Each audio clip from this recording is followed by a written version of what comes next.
Hello good morning friends. तो चलिए आज की कक्षा प्रारंभ करते हैं हम। आज हम बात करेंगे जीव विज्ञान कक्षा 11वीं के जो फर्स्ट यूनिट है उसका सेकंड चैप्टर जीव जगत का वर्गीकरण। ठीक है।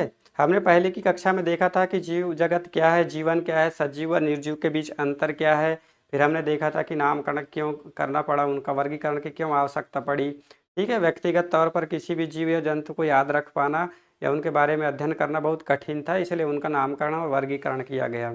ठीक है। तो आधुनिक वर्गीकी के फादर कैरोलस लिनियस साहब थे। उन्होंने ही द्विजगत पद्धति भी दिया था, जिसमें पादप जगत और जंतु जगत के रूप में जीवों का वर्गीकरण किया था। आज हम बात करेंगे कि जीव जगत का वर्गीकरण, सेकंड चैप्टर है कक्षा 11वीं का, जीव विज्ञान का। ठीक है। अभी प्रारंभ से ही, जब सभ्यता के प्रारंभ से ही हमारे जो ऋषि मुनि थे या मानव ने जीवों और जंतुओं का वर्गीकरण करना प्रारंभ कर दिया था, लेकिन वो उस समय में जीवों के स्थान, निवास स्थान, भोजन और उनकी जो अन्य बाह्य संरचनाएं थी उनके आधार पर वर्गीकरण कर रहे थे। ठीक है। इस आधार पर जो वर्गीकरण था अभी वर्तमान में उतना प्रासंगिक नहीं रहा। इसलिए जो आधुनिक वैज्ञानिक आए, जैसे अरस्तु महोदय आए, उन्होंने वैज्ञानिक मापदंडों के आधार पर जीवों और पादपों का वर्गीकरण किया। उन्होंने पादपों को उनकी आकारिकी की संरचना के आधार पर वृक्ष, झाड़ी तथा शाक में वर्गीकृत किया और जीवों को रुधिर की उपस्थिति के और अनुपस्थिति के आधार पर वर्गीकृत किया। फिर उसके बाद में आते हैं कैरोलस लिनियस। इन्होंने जीव और जंतुओं के लिए द्विजगत वर्गीकरण की पद्धति का प्रतिपादन किया, जिसमें जीवों के लिए सभी जंतुओं के लिए जंतु जगत और सभी पौधों, झाड़ियों और शाक के लिए पादप जगत का प्रतिपादन किया। लेकिन इसकी कुछ कमियां थी, जैसे कि इन्हें प्रोकैरियोटिक और यूकैरियोटिक सेल के आधार पर तथा एक कोशी और बहुकोशी कोशिका के आधार पर विभेद कर पाना बहुत कठिन था। पोषण स्तर पर भी इन जीवों का और पौधों का वर्गीकरण कर पाना बहुत कठिन था कि ये पौधे स्वपोषित हैं या परपोषित हैं, या ये जीव स्वपोषित हैं या परपोषित हैं। इस आधार पर इनका विभेद कर पाना बहुत कठिन था। अतः बाद में आते 1969 में मिस्टर R.H. विटेकर, इन्होंने 5 जगत वर्गीकरण पद्धति का प्रतिपादन किया। इसमें बताया उन्होंने कि 5 जगत में वर्गीकृत किया, जैसे कि मोनेरा, प्रोटिस्टा, फंजाई या कवक, प्लांटी या पादप जगत तथा एनिमेलिया या जंतु जगत। ठीक है। तो हम ये इन्होंने अपने जो वर्गीकरण का आधार क्या को बनाया था, कोशिका संरचना, जैसे कि कोशिक एक कोशी है या बहुकोशी है। फिर जो केंद्रक है उसको बनाया। फिर जो उनका पोषण था, प्रजनन था, ऐसे बहुत सारे वैज्ञानिक दृष्टिकोण के आधार पर उन्हें वर्गीकरण किया। ठीक है। हम देखते हैं कि इनके वर्गीकरण के जो आधार पर 5 जो जगत थे उनमें क्या क्या भिन्नता थी या लक्षणों के आधार पर कैसे भिन्न थे ये। ठीक है। तो हम सबसे पहले बात करते हैं कोशिकी संगठन। तो जो मोनेरा जगत के जीव थे उनमें कोशिका कैसी पाई गई, एक कोशी थी ये, एक कोशिकीय। ठीक है। प्रोटिस्टा क्या थे, ये भी एक कोशिकीय जीव थे।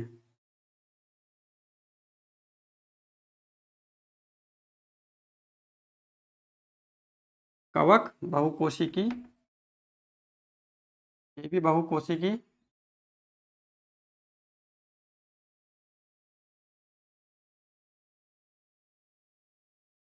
पादप भी बहुकोशिकीय जीव थे और जंतु भी बहुकोशीय जीव थे।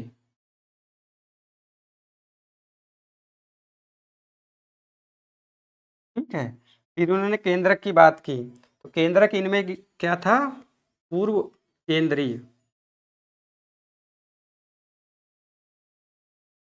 पूर्व केंद्रीय को इंग्लिश टर्म में प्रोकैरियोटिक बोला जाता है। प्रो का मतलब पूर्व और कैरियो कैरियोन का मतलब केंद्रक, जो कि उतना विकसित नहीं था या अपूर्ण था, पूर्ण विकसित केंद्रक नहीं था, इसलिए उसको पूर्व केंद्रीय या प्रोकैरियोटिक नाम दिया गया।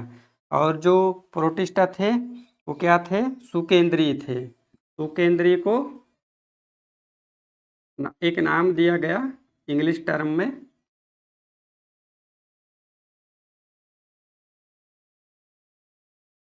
Eukaryotic cell. यू का मतलब है सत्य या पूर्ण विकसित, और कैरियन का मतलब है यहाँ पर केंद्रक। ठीक है, तो ऐसे ये इन केंद्रक के आधार पर जो थे 5 जगत वर्गीकरण, प्रोटिस्टा, और ये जंतु जगत भी सुकेंद्रीय थे। ठीक है, यहाँ पे जगह कम पढ़ने के कारण मैं शॉर्ट अक्षर में लिख दे रहा हूँ, सुकेंद्रीय थे। आप ध्यान से सुनेंगे तो आपको समझ में आ जाएगा। फिर जो मोनेरा जगत के जो भी प्राणी थे या जंतु थे, उनमें कोशिकांग क्या था? अनुपस्थित था। ठीक है, या किसी किसी में सिर्फ राइबोसोम पाया गया। राइबोसोम कोशिकांग ये जो है उनका आनुवांशिक पदार्थ था। प्रोटिस्टा में क्या हुआ? प्रोटिस्टा में कोशिकांग सभी उपस्थित थे। सभी का मतलब ये है कि इसमें डीएनए पाया गया, माइटोकॉन्ड्रिया, गोल्जी बॉडी, ठीक है, ऐसे अनेक प्रकार उसके जीव द्रव में पाए गए। फिर इसमें कवक भी सभी उपस्थित थे, प्लस इसमें लवक भी पाया गया, क्योंकि कुछ कुछ जीव जो थे स्वपोषित थे। ठीक है, खुद का भोजन स्वयं बना लेते थे। पादप में सभी उपस्थित प्लस लवक। लवक क्या काम करता है? प्रकाश संश्लेषण की उपस्थिति में भोजन बनाता है, हरित लवक। ठीक है, लेकिन इसमें लवक को छोड़कर जंतुओं में लवक नहीं, लेकिन अन्य सभी उपस्थित, अन्य सभी कोशिकांग उपस्थित। ठीक है, फिर हम बात करें गमन की। तो गमन मोनेरा में किस प्रकार से होता था? कशाभिकाओं, कशाभिकाओं के द्वारा। ठीक है, इनमें कशाभिकाएं भी पाई जाती थी। कशाभिकाएं क्या होती हैं? एक ऐसे धागे नुमा संरचना होती है जिससे थोड़ा बहुत गमन कर पाते हैं, लोकोमोशन की प्रक्रिया कर पाते हैं। या फिर इनमें रोम पाए गए।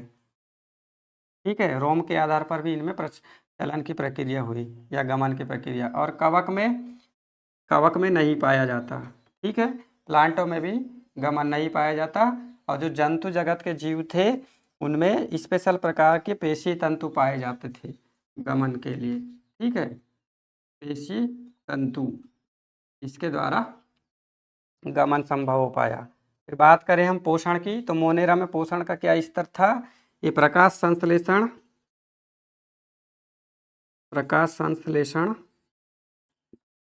के द्वारा भोजन बना सकते थे, या फिर अवशोषण के द्वारा भोजन ग्रहण करते थे। ठीक है, अर्थात स्वपोषी या परपोषी मान लें।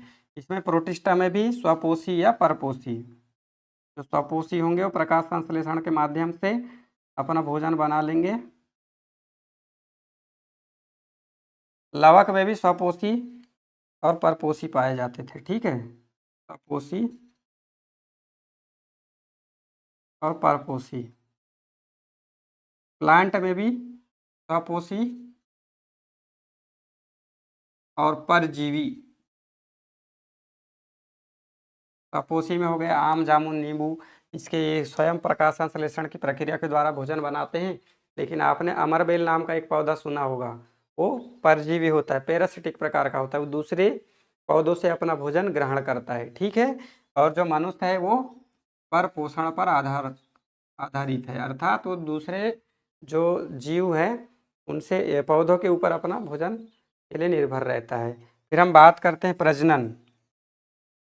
तो मोनेरा जगत के जो है अलैंगिक प्रजनन करते थे जीव, या फिर कुछ जीव जो थे विखंडन के द्वारा, सेल डिवीजन के द्वारा इनमें प्रजनन होता है या रिप्रोडक्शन। और प्रोटिस्टा में क्या होता है? लैंगिक व अलैंगिक, अलैंगिक एसेक्सुअल एंड लैंगिक या फिर लैंगिक। बात करें हम कवक की, तो इसमें भी अलैंगिक या लैंगिक प्रजनन देखा गया जीवों में। पादपों की बात करें तो पादपों में भी लैंगिक या अलैंगिक दोनों प्रकार का प्रजनन का गुण पाया गया, लैंगिक या अलैंगिक। लेकिन जो जंतु जगत के थे ये उनमें मुख्य रूप से लैंगिक प्रजनन ही होता है मुख्य रूप से। अभी उदाहरण की बात करें हम मोनेरा जगत की, तो मोनेरा जगत में हम उदाहरण वहाँ पे जगह का मैं इसलिए आपको बोल के बता देता हूँ, लिख लेना आप। मोनेरा जगत में रखा गया सभी बैक्टीरियाज को रखा गया, आद्य बैक्टीरिया, साइनोबैक्टीरिया और माइकोप्लाज्मा। ठीक है, ये मोनेरा जगत में रख दिए गए। फिर प्रोटिस्टा जगत में सभी प्रोटोजोवंस को रख दिया गया। ठीक है, फिर जो श्लेष्म फफूंद थी वो रख दिया गया, और एक कोशी शैवाल ये आदि अनेक जीवों को कवक जगत में रख दिया गया। फिर पादप जगत में सभी पौधे तथा फर्न, ब्रायोफाइटा जैसे अनेक पौधे की प्रजातियों को इसमें रख दिया गया। और जंतु जगत में पक्षी, मत्स्य, ठीक है, उभयचर, स्तनधारी जैसे अनेक जीवों को जंतु जगत में वर्गीकृत किया गया। तो ये हमारा जो 5 जगत वर्गीकरण था, ये जो RJBT करके अनुसार, ये उनके विभिन्न लक्षणों के आधार पर हमने यहाँ पर आपको समझाया है। समझ में आया होगा आपको जरूर। अभी हम बात करेंगे मोनेरा जगत की। ठीक है, मोनेरा जगत की बात करते हैं, कैसे पहचानेंगे मोनेरा जगत के जंतुओं को। तो यही पहचान है इनकी मुख्य रूप से कि इसमें एक कोशीय जीव पाए जाएंगे, और उनका जो केंद्रक होगा या सेल होगी वो प्रोकैरियोटिक प्रकार की होगी। ठीक है, उनमें पोषण का क्या होगा, स्वपोषी होंगे कुछ, या फिर भोजन का अवशोषण करेंगे। ठीक है, और इनमें गमन सीलिया या टेंटेकिल्स के द्वारा होगा। ठीक है, अभी बात करते हैं हम इसके उदाहरण मोनेरा जगत के। क्या बताया था मैंने, बैक्टीरिया, आद्य बैक्टीरिया, इसी को अंग्रेजी में आर्की बैक्टीरिया बोलते हैं। साइनोबैक्टीरिया, साइनोबैक्टीरिया, साइनोबैक्टीरिया और माइकोप्लाज्मा।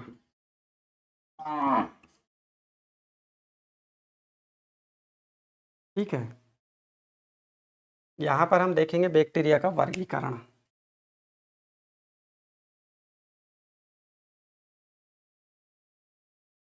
कितने प्रकार के बैक्टीरिया थे, 4 प्रकार के, आकार के अनुसार, आकार के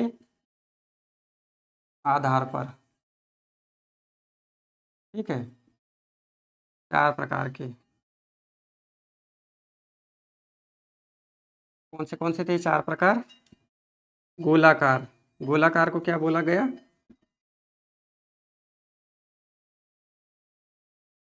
गोलाकार,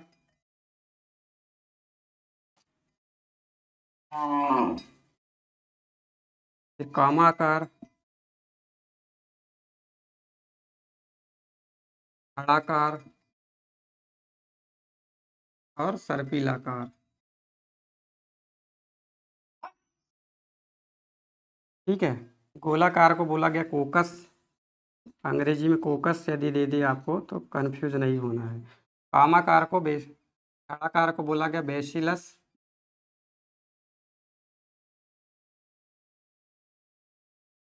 स्पाई, और ये सर्पिलाकार को स्पाइरुलम, स्पाइरिलम। ठीक है, और कामाकार को क्या बोला गया, कामाकार को बोला गया विब्रियो, विब्रियम। ठीक है, गोलाकार को कोकस, कामाकार को विब्रियम, छड़ाकार को बेसिलस और सर्पिलाकार को स्पाइरिलम। ठीक है, ये ऐसे गोल गोल छोटे छोटे पाए जाएंगे इस प्रकार के बैक्टीरिया, इनको कोकस बोला जाएगा विब्रियो में। कामाकार ऐसे कामा का चिन्ह जो बनाते हैं ना हम, उस प्रकार के पाए जाएंगे कामाकार। ये छड़ाकार पाए जाएंगे इस प्रकार से, और सर्पिलाकार वाले ऐसे सर्प के भांति छोटे छोटे, नंगी आंखों से नहीं देख सकते इनको। ठीक है, ये 4 प्रकार के बैक्टीरिया का वर्गीकरण आकार के आधार पर किया। अभी हम बात करेंगे बैक्टीरिया। बैक्टीरिया की वही पहचान हो जाएगी, ये पाए कहाँ पे जाते हैं बैक्टीरिया, मिट्टी है, यदि हम एक मुट्ठी मिट्टी उठा लें तो उसमें असंख्य मात्रा में बैक्टीरिया उपस्थित होते हैं। फिर बात कर ले हम गंदे पानी की, समुद्री जल, या जो मेथेनेजन स्थान होता है, जैसे रूमिनेंट पशु मतलब जुगाली करने वाले पशु, जैसे गाय हो गया, भैंस हो गई, इनके जो आंत होती है उसमें पाए जाते हैं बैक्टीरिया, जो कि उसके जो गोबर है, जब गोबर होता है ना, गाय का गोबर करती है, उसके बाद में देखना एक अजीब सी प्रकार की गंध निकलती है, तो वहाँ पर मीथेन गैस होती है वो, तो मीथेन गैस का फॉर्मेशन भी यही बैक्टीरिया करते हैं। ठीक है, साइनो बैक्टीरिया पाए जाते हैं वहाँ पर। फिर आद्य बैक्टीरिया मतलब जो प्राचीन समय के बैक्टीरिया थे, ठीक है, जो उतने डेवलप्ड नहीं थे, उनको आद्य बैक्टीरिया कहा गया। साइनो बैक्टीरिया को अंग्रेजी में और एक दूसरे नाम से ब्लू ग्रीन एल्गी या नील हरित शैवाल के नाम से भी जाना जाता है। ठीक है, और ये माइकोप्लाज्मा, जीव जगत का सबसे छोटी जीवित कोशिका है। ठीक है, the smallest living cell in world, सबसे छोटी जीवित कोशिका। ठीक है, माइकोप्लाज्मा है। ये आपके लिए बहुत ज़रूरी था। ठीक है, ये जनरल नॉलेज का भी क्वेश्चन है, कंपटीशन एग्जाम में पूछा जा सकता है कि सबसे छोटी जीवित कोशिका कौन सी है, तो माइकोप्लाज्मा है। ठीक है, आज की कक्षा यहीं पर हम समाप्त करते हैं। आपके जो भी डाउट्स हैं आप कमेंट में ज़रूर करिए, मैं आपको कमेंट में रिप्लाई ज़रूर करूँगा। ठीक है बच्चों, तो आज की क्लास को हम यहीं पर एंड करते हैं। हम मिलेंगे अगले लेक्चर में, जिसमें हम प्रोटिस्टा जगत की बात करेंगे। तो तब तक के लिए जय हिंद।